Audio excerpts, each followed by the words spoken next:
저희 세대 때만 해도요, 자녀들의 신혼방, 처음 살림을 시작하는 그 신혼방은 대부분 부모들이 꾸몄습니다. 기억나실지 모르겠지만요. 근데 전혀 공감을 안 하시니까 제가 뭐 할 말이 없네요. 아니, 우리 자녀들을 그렇게 했다는 게 아니고요, 우리가 그때 일때요. 권살인만 아니야. 우리 때는요, 부모님이 다 가전제품 모아놓고요, 그리고 하나라도 더 주고 싶어서요. 근데 과도하게 집어넣는 게 특징이었습니다. 필요 없는 것도요. 근데 시대가 지나감에 따라서 신랑 신부가 자기 취향에 맞도록 움직이더라고요. 근데 여러분, 이런 생각을 좀 해봤으면 좋겠어요. 우리 때 우리의 부모님들이 우리의 신혼방을 꾸밀 때 오직 한 가지 생각밖에 없었습니다. 더 주고 싶은 거, 더 좋은 거 주고 싶은 거. 자기가 경험했던 지나온 시간의 결핍들을 내 자식들에게는 남겨주고 싶지 않아서 조금만 더, 조금만 더.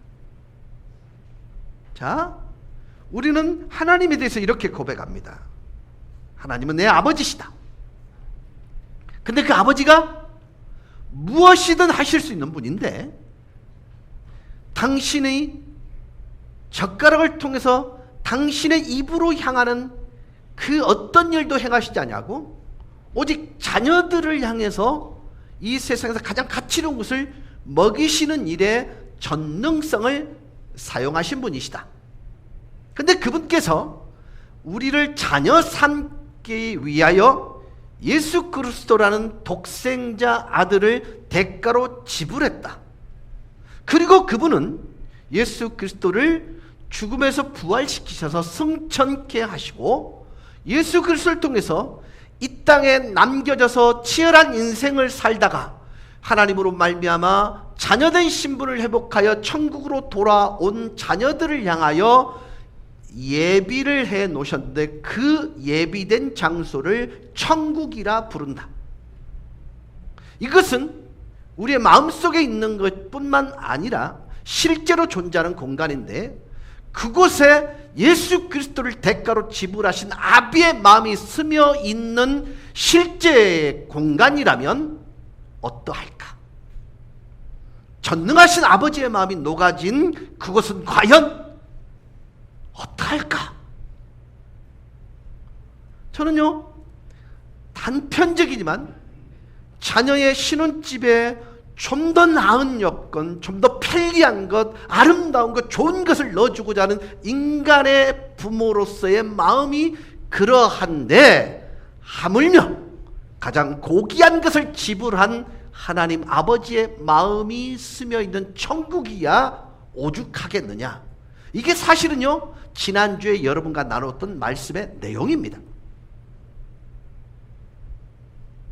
그래서 하나님은 그 천국을 맛보라고 만들어진 공동체가 가정입니다. 근데 그 가정은 그분이 주인이 될 때에 천국의 그림자로, 모형으로 천국을 맛볼 수가 있어요. 그분이 내 아내의 주인이시고 그분이 내 남편의 주인일 뿐만 아니라 구원자라는 사실을 믿는 그 믿음이 기초가 되어 있다면, 그 가정은 천국으로서의 출발점의 스타트 라인에 서 있는 것입니다. 그런데요, 그 안에, 그 아름다운 공동체 안에 사용해서는 안 될 지옥의 언어가 있다는 사실을 우리는 모릅니다. 그 천국을 만들어 가는데 천국의 언어가 있어야 된다는 사실을 우리는 잘 인식을 못, 그래서 익숙해져서 쉬워지는 말들을 너무 쉽게 던집니다. 여러분, 저희 어머니는 예수를 몰랐기 때문에 함부로 나를 향해서 말을 했어요. 그리고 욕도 심하게 하셨습니다. 근데 여러분, 언어란 생명력이 있기 때문에 싹이 납니다. 여러분, 말대로 된다는 얘기 여러분 익히 아실 거예요. 맞죠? 맞죠? 네. 마땅히 공급되어져야 될 것이 공급되지 말라버리는 것이 우리의 영혼입니다. 우리의 영혼은요, 하나님을 닮았기 때문에 사랑이라는 언어, 고마워라는 언어, 긍정의 언어를 먹고 살기 때문에요, 우리의 가정천국, 가정이라는 아름다운 천국의 모형을 더욱 천국답게 만들기 위해서는요, 아비의 마음, 하나님의 마음이 스며 있는 언어를 사용해야 되고 표정을 사용해야 되는 것입니다. 그것은 마땅히 그리스도 예수를 내 구원자로 믿는 사람들의 기본적인 삶의 원리예요. 그러다 보니까 천국을 경험하는 놀라운 은혜를 갖다 보니 천국에 사모하는 마음이 본질적 천국을 사모하는 것이 커지는 것입니다. 여러분 기억하십시오. 우리가 본질적으로 육신의 장막을 거두고 난 뒤에 가야 할 천국은 하나님이 직접 디자인하신, 예비하신 것임을 강조하고 있습니다. 이 말은 완벽하다는 의미이며 동시에 우리 인간의 언어로 표현되어지면 그 공간이 스크래치가 나는 만큼 완벽한 공동체라는 의미가 되는 것입니다. 그래서 저는 오늘 그 말씀을 여러분께 좀 나누려고 해요. 있어야 할 것과 없어야 할 것을 구분할 수만 있다면 우리의 공동체는 정말 아름다울 거예요. 참 이 언어라는 게요, 관계라는 게요, 분위기 파악 못하면 곤란해집니다. 내 아내가 맛있어? 라고 물으면 이미 타이밍이 늦어요? 적당한 타이밍이에요? 어때요? 아니 그게 뭐라고? 그러니까 저는요, 제가 할 수 있는 조그만의 요리를 해보거든요. 저만 먹는 거. 레시피가 따로 있답니다. 일단은 밥을 데웁니다. 계란 하나를 풉니다. 맛간장을 거기다 풉니다. 그리고 김치를 상상상상 썰어 넣습니다. 그리고 비빕니다. 맛있습니다. 제 아이에게, 주은이에게 그걸 한번 만들어줘 봤습니다. 2번을 제가 만들고 싶을 때에 주은이 반응이 어떠할까요? 어떠해야 될까요? 와, 천상의 맛이다, 뭐 이래 보면요 쭉 만들어주고 싶은 거예요. 그 레시피를 제 주경이한테 가르쳐줬더니 제가 안식년 가 있는 동안 아빠 레시피 좀 다시 알려줘요 그랬더니 저는 신나는 거예요. 여러분 제가 이 말씀을 드리는 이유가 뭐냐면요, 그까짓 것이라기는 사소함 속에 천국이 스며 있을 수 있지만 이것은 우리가 여기서 간접적으로 경험하는 천국의 모형에 불과한 것입니다. 근데 우리는요 그 타이밍을 잘 못 맞춰요. 늦어요. 성령 목사님, 사모님이 맛있는 음식을 해줬을 때 물은 다음에 반응을 하시는 편이세요? 그렇죠? 네. 이미 늦어. 묻는 말은 뭘 하고 싶은 거예요? 이미 자기가 듣고 싶은 말은 맛있다 소리를 듣고 싶은 거예요. 여러분 아십니까? 이 언어가 천국의 언어입니다. 누군가를 힘나게 만드는 건요 천국의 언어입니다. 누군가 행동하도록 만드는 게 천국의 언어입니다. 누군가에게 동기부여하는 것이 천국의 언어입니다. 여러분 이런 삶이 이어지고 결국에 우리가 다다른 곳이 천국이에요. 그런 언어들이 모아진 곳이 천국이에요. 그래서 여러분 천국에 없는 것 5가지를 말씀을 드리는 것으로 인해서 은혜를 좀 먼저 나누려고 해요. 천국에 없는 첫 번째가 뭐가 없을까요? 천국에는 고통이 없습니다. 여러분 잠 못 이루는 불멸의 밤을 지새운 적이 있으시죠? 있으시죠? 제발 좀 잠이 왔으면 좋겠는데 이래도 잠이 안 오고 저래도 잠이 안 오는 그 고통 경험해 본 사람만 압니다. 근데 그 고통의 이유가 마음의 근심 때문에 올 수도 있고 카페인 과다일 수도 있고요. 다양한 이유 때문에 잠 못 이루지만 어떤 이는요 너무 육체적 연약함으로 인해 오는 육체적 고통 때문에 잠 못 이루는 분이 있습니다. 심지어 어떤 분은 이런 말을 해요. 너무 두통이 심하니까 머리를 댕강 잘라내고 싶다. 이런 표현도 해요. 그러니까 그 고통이 얼마나 큰지 우리는요 경험해 보지 못하니까 그 말을 이해할 수 없습니다.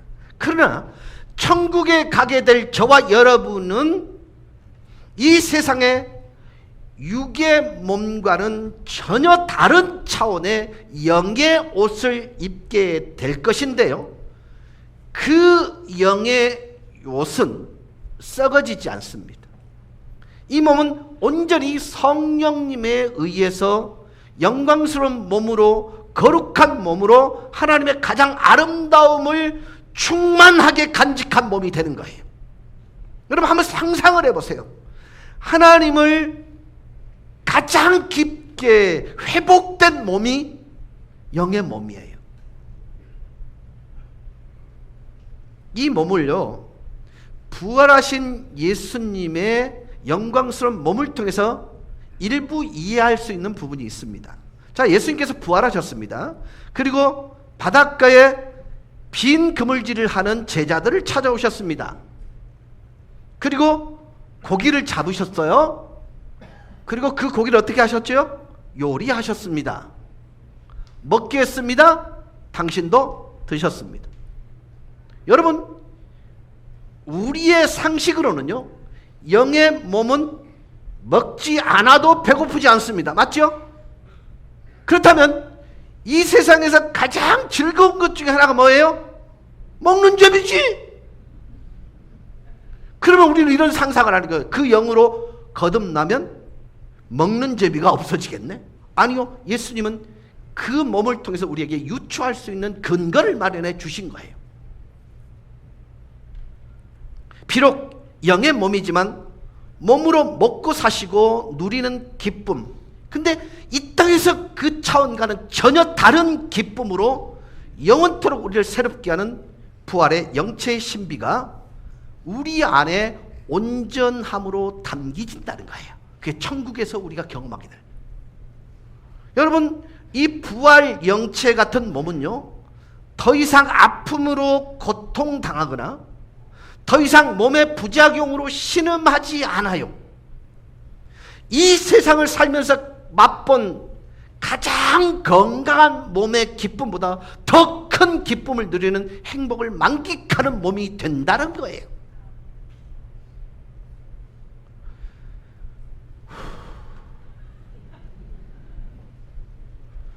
저는 이 설명하는 게 무의미하다.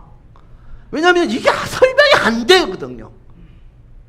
이게 좋은데 뭐라고 설명할 수가 없는 거예요. 근데 내가 언어를 동원해서 최대한 설명하고 있으면요 반응이라도 해줘야지.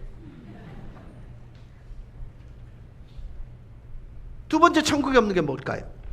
슬픔입니다. 그 이유가 뭔지 아세요? 하나님께서 저와 여러분이 천국을 가자마자 그동안 이 땅에서 흘려야 했던 여러 가지 아픔의 눈물, 후회의 눈물, 고통의 눈물, 염려의 모든 부정적인 감정으로 섞인 그 눈물을 다 어떻게 한다고요? 닦아 주시는 거예요. 여러분 혹시 기억나실지 모르겠어요. 제가 장례식에 가면 항상 하는 기도가 있습니다. 하나님은 좋으시겠습니다. 여러분 한번 생각해 보세요. 나를 이 땅에 보낸 아비의 마음을 한번 생각해 보세요. 그 자녀가 일반적 삶 속에서 찾아오는 거친 풍랑을 경험하면서 꾸역꾸역 주님 한 분 바라보고 살아오는 그 자식을 내려다보고 있는 아비의 마음 보세요. 그 자식이 왔어요. 그리고는 이런 말씀하실 거예요. 애썼다. 내가 알아. 여러분, 이 한마디가 완벽한 천국의 언어가 되었어요. 우리가 더 이상 아픔을 경험하지 않아도 되는 그런 은혜를 누리게 되더라는 것입니다. 그래서 저는요, 제게 주신 기도의 영감 중에 가장 큰 영감 중에 하나가 뭐냐면 다 알아, 이 말씀이에요. 여러분, 저는요, 인간이 표현할 수 있는 가장 하나님을 향한 하나님의 마음을 가장 완벽하게 표현하는 것이 얘야, 내가 알고 있어. 네 눈물을 내가 알고 있고 네 염려함을 내가 알고 있어. 저는 이렇게 보고 있습니다.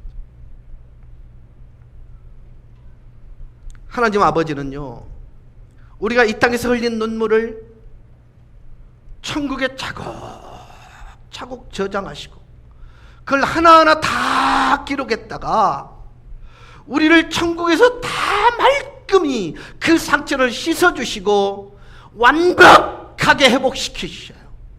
그러니 아플 이유가 없는 게지요. 그래서 천국에는 상한 심령이, 이 땅에서 거절당함으로 인하여 아픔을 간직한 그 심령이 무시당하고 외면당하고 비교당하여 외로운 슬픔이 없는 곳이 천국입니다. 이 말을 여러분 가정에게 돌려드리고 싶습니다. 여러분, 특별히 우리 청년들에게 부탁을 드릴게요.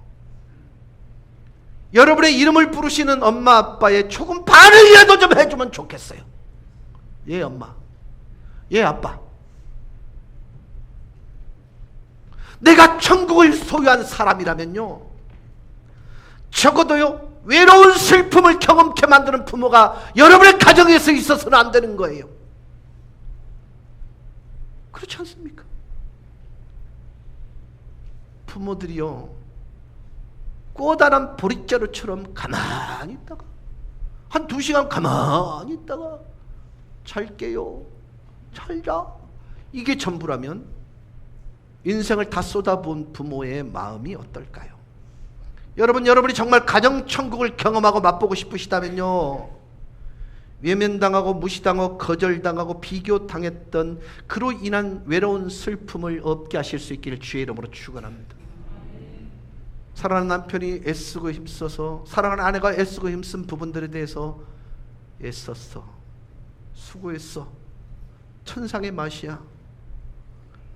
여러분, 왜 우리가 가야 할 천국이 이런 본질을 가지고 있다면 왜 우리 가정천국에서 그런 언어의 모습들이 존재하지 않을까요? 여러분, 천국에는요, 어떤 슬픔도 어떤 억울한 눈물도 하나님이 철저히 다 말끔히 닦아주시고 치유해 주시는 것입니다. 그래서 요한계시록 21장 4절은 이렇게 표현하고 있습니다. 모든 눈물을 그 눈에서 닦아주시니 다시는 사망이 없고 애통하는 것이나 곡하는 것이나 아픈 것이 다시 있지 아니하리니 처음 것들이 다 지나갔음이로라. 여러분 아버지가 여러분의 눈물을 다 닦아주시는 분이심을 믿으실 수 있기를 주의 이름으로 축원합니다. 세 번째 천국은요, 고통이 없습니다.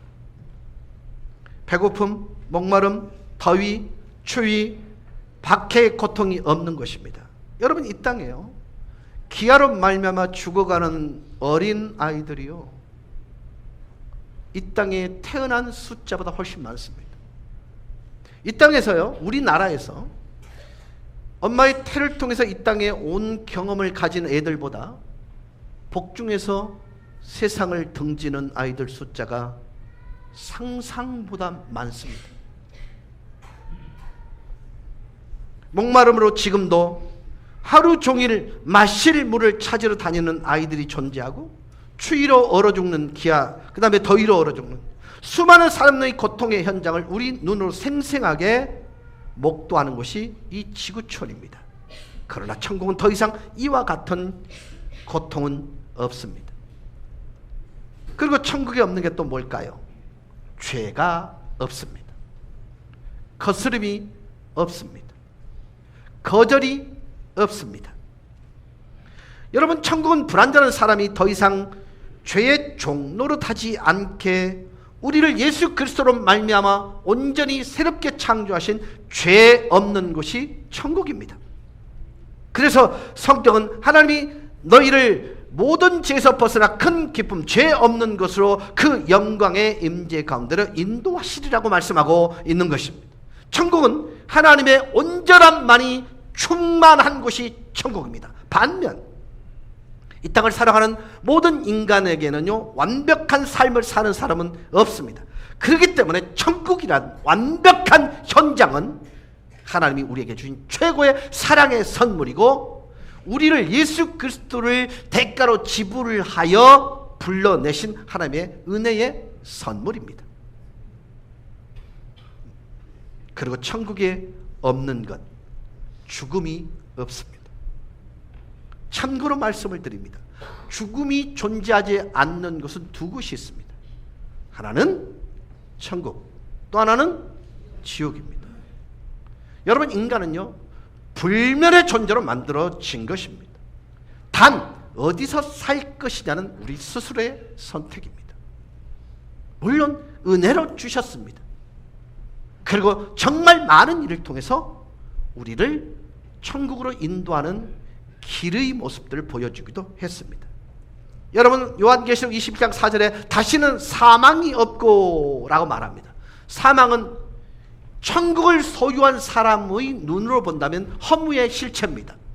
동시에 죄값입니다. 그리고 우리의 모순된 실체이기도 합니다. 이것이 영원히 산다는 건 여러분, 그냥 허물을 가지고 죄값을 가지고 모순된 실체를 가지고 사는 그 자체가 지옥입니다. 그러나 천국은 새로운 감정의 기쁨으로, 새로운 의미의 창조로 우리를 날마다 하나님의 온전하심으로 새로워지는 끝없는 생명이 반복되고 성장해 가게 만드는 것이 천국입니다. 이제는 없는 것을 했으니까 천국에 있는 것 뭘까요? 천국은 철저하게 재회의 현장입니다. 그리스도 예수를 구원자로 믿는 사람은 반드시 그곳에 가면 만나게 되어 있습니다. 근데 갔는데 이순영 권사님이 나하고 별로 친하지도 않아. 근데 딱 보니까 있어. 여러분, 그것은 더 이상 천국이 아닙니다. 이 땅에서의 성도의 삶은요, 천국을 준비하는 삶이에요. 그러니까 여러분, 상대를 잘 고르세요. 영원히 그곳에서 살 사람은 뭐 어쩔 수 없죠. 그러나 천국에서 영원한 삶을 살 사람을 시비 걸지 마세요. 용서하세요. 미워하지 마세요. 다투지 마세요. 여러분, 다시 생각해보세요. 이 세상 그 누구도 예외 없이 이별하는데 이 세상이 떠나가는 곳이라면요, 천국은 만나는 장소입니다. 박 장로님 내 만나면 기쁘겠죠? 저는 김 장로님 만나면 억수로 기쁘겠어요. 천 장로님 만나면 억수로 기쁠 것 같아. 근데 저분들은 모르지, 나를. 이럴지도 몰라. 아무도 몰라. 그러나 그래서는 안 되는 곳이라는 거예요. 맞죠? 이해가 되십니까? 천국은 모든 믿는 자들이 다시 만나는 죄의 현장입니다. 천국은 하나님 아버지가 성자 예수님과 성령 하나님과 함께 교제하고 함께 만남의 기쁨을 누리는 실제 현장이 천국입니다. 여러분, 그 경험 많이 해보시잖아요. 정말 친한 사람이 있는데 어색한 사람 하나 딱 들어와 있으면요, 그것은 더 이상 천국이 아닙니다.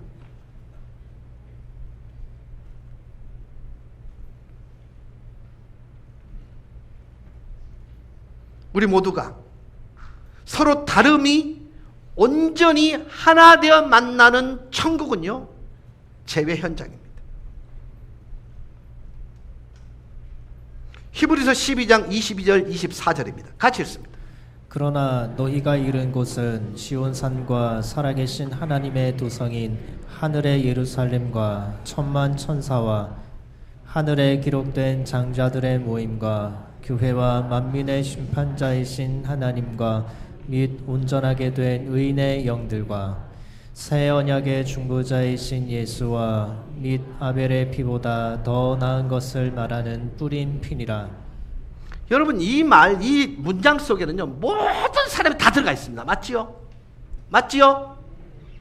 그런데 억울하게 죽어간 어떤 생명도 구천을 떠서 하늘 품고 방황한다는 이 허황된 얘기는요, 이 말씀으로 배격하셔야 합니다.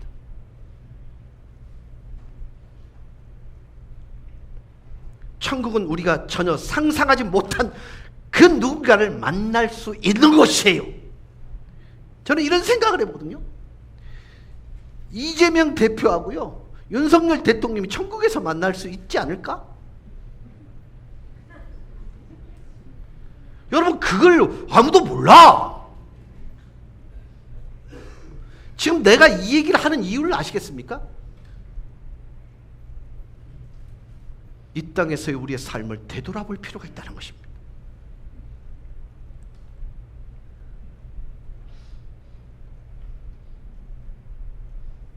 여러분, 너무 상처 주는 언어들을 너무 쉽게 던져요.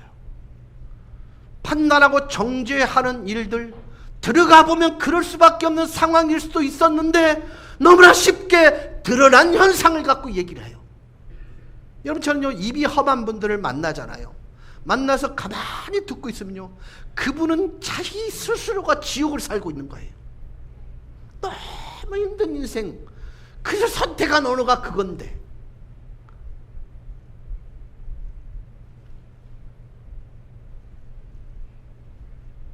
여러분, 다시 재회하는 만남의 현장이기 때문에요, 이 소망의 만남을 우리는 바라보면서 늘 경계를 해야 합니다.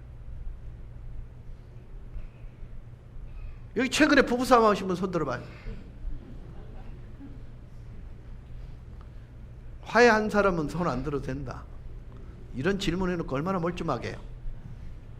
근데 여러분, 그것이 풀리지 않았을 때 여러분의 가정이 천국입니까? 자녀들은요, 그 장면을 보면 막 기죽어가지고. 여러분, 우리가 누구예요? 예수 믿는 사람이에요. 달라야 되잖아요. 표현 방법이 틀려야 되잖아요. 그렇지 않습니까? 다윗은요, 자기 아들이 깨어나지 못함으로 인하여 노심초사하다가 결국 이 세상을 떠나는 아픔을 경험하지요. 그때 그가 취한 행동이 뭐였습니까? 목욕을 깨끗이 하고 맛난 음식을 먹기 시작했습니다. 이유가 뭔지 아십니까? 잠시 후에 만날 내 새끼니까. 이 소망이 있었기에 그는 그 선택을 할 수 있었던 것입니다. 그 아픔의 이별을 승화시킬 수 있었던 것입니다. 그렇습니다. 천국은 다시 만나는 재회의 만남이 이루어지는 현장입니다. 그 다음에 천국에 있는 거, 상급이 있습니다. 뭐가 있다고요? 상급. 근데 이 상급은 경쟁의 대가로 승리한 사람에게만 주는 차별의 상급이 아니에요. 이 상급은 영원한 존귀하신 하나님을, 전능하신 아버지를 자랑스러워하고 기뻐하는 하나님의 눈물과 땀 같은 상급입니다. 그래서 하나님이 우리에게 주시는 그 상급은요, 하나님 당신 스스로의 명예고요, 하나님 당신의 칭찬이고요, 그 다음에 하나님의 자랑스러움입니다. 이렇게 질문을 뒤집을게요. 여러분의 지금의 삶이 하나님의 이름의 명예를 높이는 삶이신가요? 여러분, 하나님의 칭찬이 있을 수 있는 삶을 살고 계신가요? 하나님의 자랑스러움이 스며 있는 그리스도인의 삶이 지금 현재 삶이신가요? 그걸 천국은 상급으로 주신다는 거예요.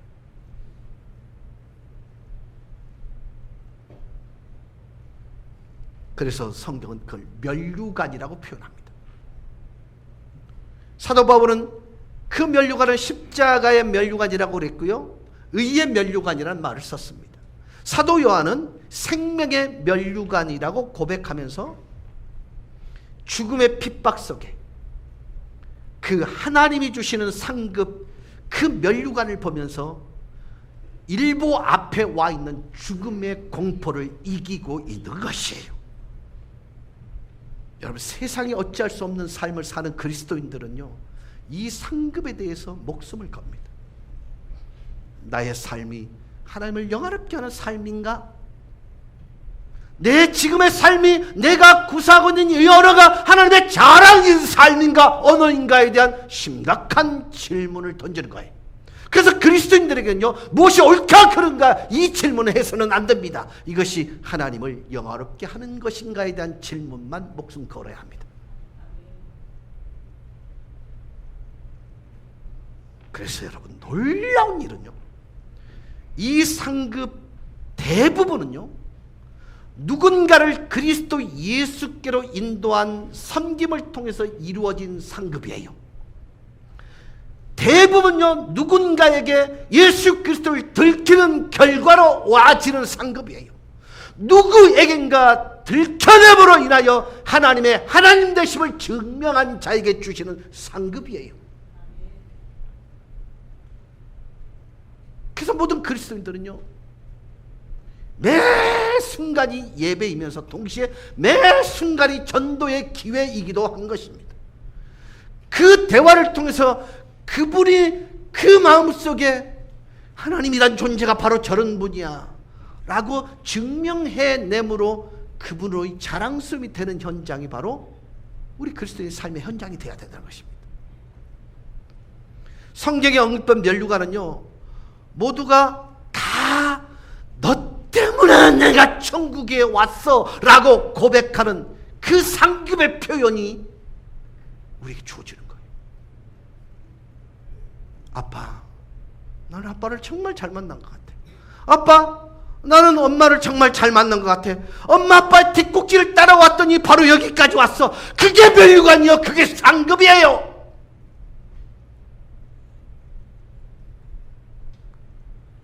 여러분, 우리에게는요, 수많은 사람들을 구원으로 인도할 수 있는 기회가 우리의 삶 속에서 무수히 많이 주어집니다.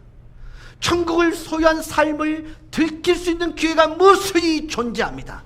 예수 그리스도가 구원자라는 사실을 들키는 일들이, 그런 기회들이 무수히 존재합니다. 답게 사는 것을 통해 하나님을 증명하는 기회가 무수히 있습니다. 질문하셔야 합니다. 지금 나의 삶이 그러한가?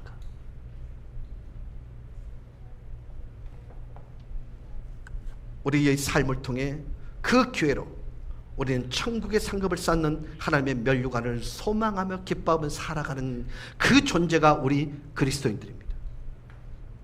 그 다음에 천국에 있는 것, 여러분, 천국에는 책임이 주어진다는 사실을 아십니까? 천국은 구름 위에 앉아서요, 희낙락하는 그런 곳이 아니에요. 많은 사람들이 천국을 좋아하지 않는 이유가 뭐냐면요, 천국은 되게 단순할 거다. 그래서 무척 무료하고 답답하고 심심하고 이 지겨운 날들의 연속이라고 생각을 할 수 있어요. 그러니까 재미가 많은 이 땅에서 자꾸 찍어 먹고 사는 거예요.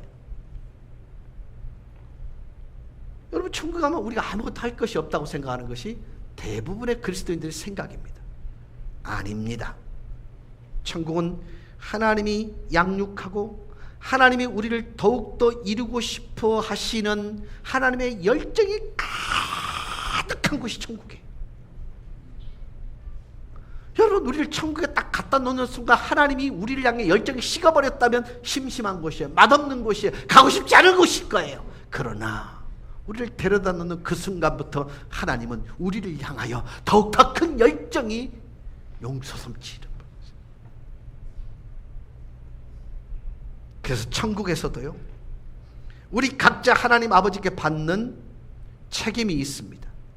이 책임은 반드시 무엇을 해야만 하는 강요와 체벌을 초래하는 법 준수의 책임이 아니에요. 우리의 책임은 오직 주인 되시는 하나님의 기쁨에 나도 동참하고 주인의 기쁨이 되고자 하는 나의 삶의 모든 것이 온전히 쓰임 받기를 즐기는 것을 우리는 천국에서의 책임 의식이다, 이렇게 말할 수 있습니다. 이게 천국의 삶이에요. 여러분, 천국에서는요, 아무렇게나 무의도식하면서 되는 대로 흥청망청한 무책임한 삶의 현장이 아니에요. 오히려 정반대로 매 순간마다 우리 모두가 주인 되신 하나님의 기쁨에 나도 참여하고 그 주인의 기쁨을 나의 기쁨으로 누리고 감사하며 사는 책임있는 삶이 바로 천국의 삶이랍니다.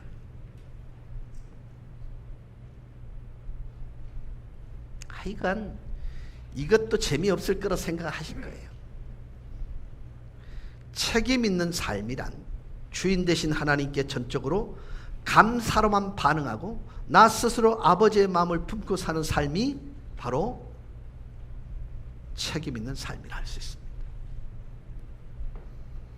그리고 천국에는 안식이 있답니다. 뭐가 있다고요? 안식은 가장 편안함과 가장 새로워짐을 동시에 맛보는, 그러니까 하나님 창조의 완성이 바로 안식이에요. 요한계시록 14장 13절입니다. 또 내가 들으니 하늘에서 음성이 나서 이르되 기록하라. 지금 이후로 주 안에서 죽는 자들은 복이 있도다 하시매 성령이 이르시되 그러하다. 그들이 수고를 그치고 쉬리니 이는 그들의 행한 일이 따름이라 하시더라. 죽음이 죄에 싹신 이 세상에서 천국은 그 죽음을 하나님의 안식의 완성으로 삼고 우리를 하나님의 완벽한 안식으로 인도하는 곳, 그게 천국입니다. 그래서 예수 안에서의 죽음은 천국으로 인도하는 안식에 대하여 사는 삶, 하나님에 대하여 사는 삶, 그게 천국의 삶입니다. 여러분, 이제 천국에 있는 마지막 기쁨으로 충만하고 승리의 축제를 누리는 예배의 처소가 천국입니다. 천국 예배는 기쁨의 예배요, 천국 예배는 하나님의 사랑의 기쁨을 찬양하는 예배입니다. 어떤 분이 이렇게 말을 하더라고요. 저도 그런 말 쓴 적이 있는 것 같아서, 이곳에서 예배를 지겨워하는 분은 천국에서 지겨워할 거다, 이런 얘기했거든요. 제가 잘못했습니다. 만약 이 설교를 했다면 제가 진짜 잘못했습니다. 격이 다릅니다.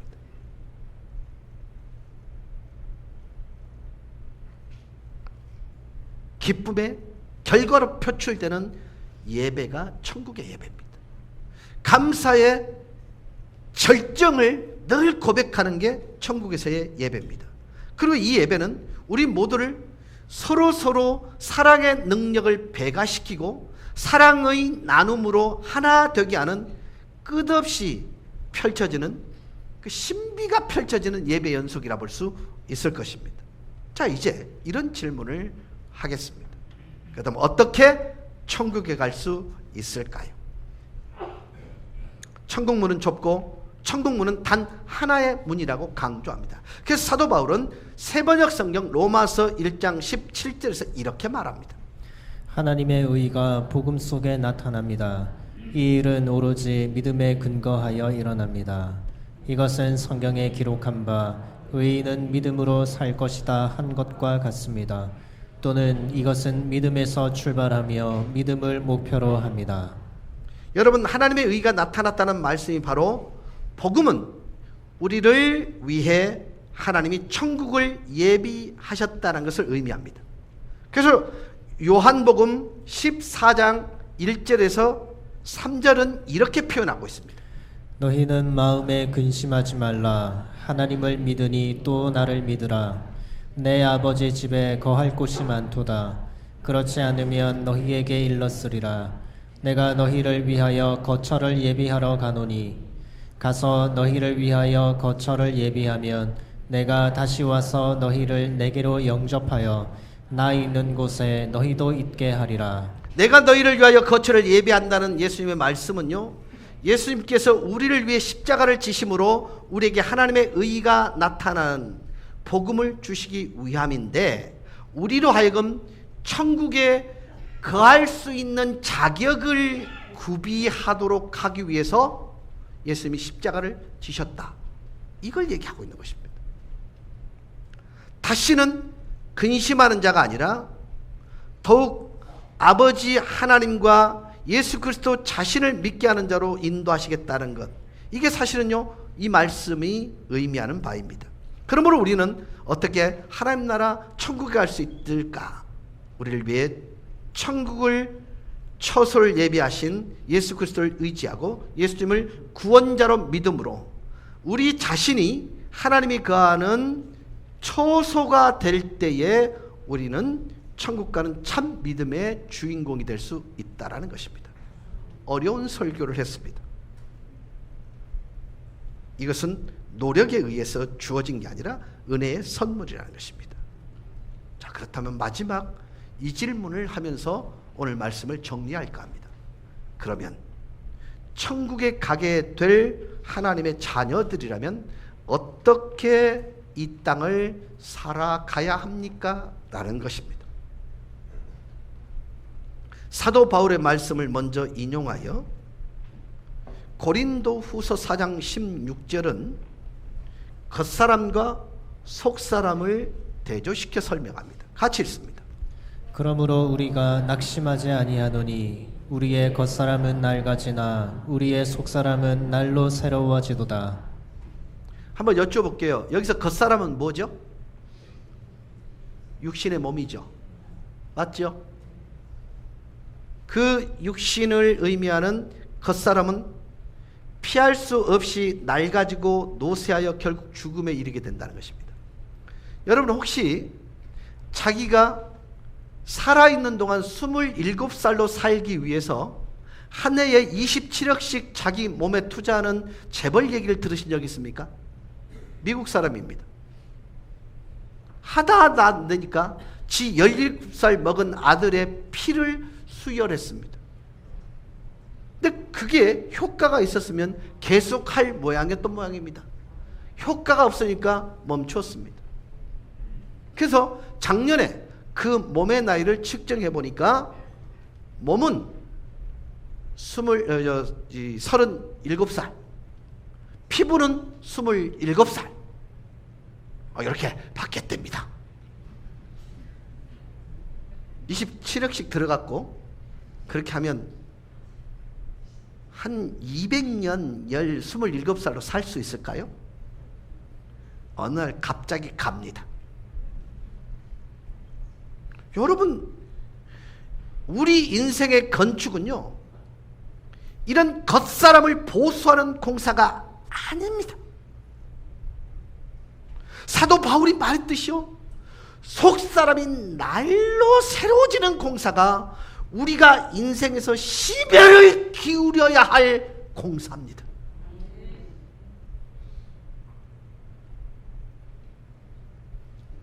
근데 슬프게도 너무나 많은 그리스도인들이, 그것도 믿음을 가졌다고 말하는 사람조차도 겉사람을 보수하는 일에 엄청난 재정과 에너지를 소비하는 반면 자신의 속사람의 새로워짐을 위해 거의 무관심하거나 최소한의 비용만 사용하려고 합니다. 그들에게 중요한 것은 겉사람이지 속사람이 아닌 것입니다. 하지만 겉사람은 아무리 여러분이 많은 비용을 들여 보수공사할지라도 결국 무너지고 말 건축물이 사실은요, 겉사람입니다. 오해하지 마세요. 우리가 육신의 건강을 위해서 어떤 노력도 하지 말아야 된다, 그 말이 아닙니다. 지혜로우셔야 합니다. 이것은 버리고 저것을 취하라, 그게 아닙니다. 겉사람에게는 겉사람만큼의 수고를 주고 적어도 속사람을 위한 수고도 거기에 걸맞게 하라는 것입니다. 사도 바울은 고린도후서 5장 1절에서 이렇게 말합니다. 만일 땅에 있는 우리의 장막집이 무너지면 하나님께서 지으신 집 곧 손으로 지은 것이 아니요 하늘에 있는 영원한 집이 우리에게 있는 줄 아느니라. 여기서 말하는 장막집은 텐트입니다. 텐트는 아다시피 그냥 일정한 시간이 지나면 걷어야 되는 거예요. 땅에 있는 우리의 장막은 언젠가 무너집니다. 낡아짐과 그 결과인 죽음은 피할 수 없는 사실입니다. 장막집은 임시거처 텐트입니다. 우리 임시거처가 무너지고 죽음의 시간이 찾아오는 순간에 건축의 마스터이신 하나님께서 지으신 영원한 집이 여러분에게 허락되어질 것입니다. 장막집은 영구 거처가 아닙니다. 장막집에는 장막의 집 가치만큼 수고를 쏟아 부으시면 되고요. 그러나 하늘에 있는 영원한 집을 위해서는 그 영원한 가치만큼 수고를 쏟을 필요가 있다. 이게 사도 바울의 강조점입니다. 사도 바울은 자신의 간증집인 고린도후서 4장과 마지막 5장까지 철저하게 비교하고 있습니다. 보이는 것의 한계, 보이지 않는 것의 영원성을 비교하고 있고, 날과 후패하게 될 겉사람과 영원히 하나님과 함께하게 될 속사람을 비교하고 있고, 환난의 경험, 지금 내가 당하고 있는 이 환난이 장차 내게 주어질 영광에 비교했을 때는 아무것이 아니다라고 비교하고 있고, 보이는 것과 보이지 않는 것을 비교하고 있고, 잠깐과 영혼을 비교하고 있고, 땅에 있는 장막과 하늘에 있는 영원한 집, 입음과 벗음을 비교하고 있고, 생명과 죽음을 비교하고 있고, 주님과 따로 있음과 주님과 함께 있음을 비교하고 있고, 믿는 것과 보는 것을 비교하고 있는 거예요. 그래서 강조하고 있는 게 뭔지 아십니까? 합당한 대가를 지불하라는 것입니다. 겉사람은 후패할 수밖에 없다. 그러나 속사람이 그리스도 예수를 닮음으로 인하여 이 땅에서 가질 수 있는 완벽한 분복을 누릴 수 있다라는 것입니다. 그래서 청국장으로서 저는 여러분, 미혹과 유혹에 의해 하나님 나라를 소망하고 하나님 나라를 남기고 하나님 나라를 위해 사는 삶의 에너지와 은사를 낭비하고 분산하지 말라는 것입니다. 여러분, 제발 좀 사소한 것에 목숨 걸지 마세요. 정말 죄송합니다. 어떤 큰 회의 가보면요, 단어 하나 갖고 중리산이 이랍니다.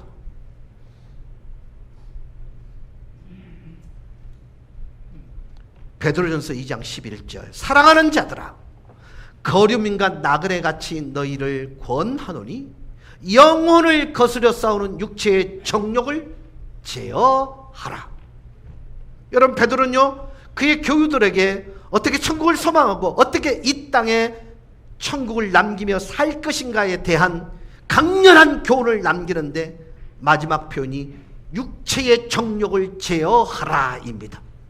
여러분 아시다시피 누구보다도 베드로는요, 넘어지고 쓰러진 자신의 영적 약점을 알고 있었습니다.